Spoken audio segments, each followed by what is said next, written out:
নমস্কার, স্বাদের কিচেনে আপনাদের সবাইকে স্বাগত। আজকে করব বিরিয়ানি।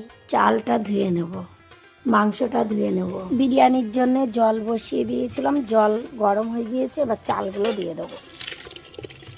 ভাত হয়ে গিয়েছে, 80% ভাত করে নিয়েছি। এবার গামলাতে ঢেলে নেব। মাংসটা ম্যারিনেট করে নেব। পেঁয়াজ দিয়ে দিচ্ছি, আদা আর রসুন বাটা, লঙ্কা বাটা, ধনের গুঁড়ো, জিরে বাটা, হলুদ, বিরিয়ানির মশলা, একটু তেল দিয়ে দেবো। এবার এটাকে ম্যারিনেট করে নেবো। ম্যারিনেট করা হয়ে গিয়েছে, এবার রেখে দেবো। মাংসর জন্য তেল দিয়ে দেবো, গরম হয়ে গিয়েছে। পেঁয়াজ বাটা দিয়ে দেবো, আদা রসুন বাটা, জিরে বাটা, লঙ্কা বাটা। মশলা কষানো হয়ে গিয়েছে, এবার ম্যারিনেট করা মাংসটা দিয়ে দেবো। মাংসটা এবার কষিয়ে নেবো।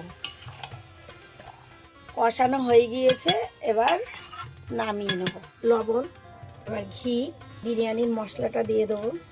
এবার মিশিয়ে নেবো ভালো করে। বিরিয়ানি এবার দমে বসাবো, তার জন্য লেয়ার করে নেব। এবার ভাতগুলো দিয়ে দেবো, সিদ্ধ করা আলুগুলো দিয়ে দেবো।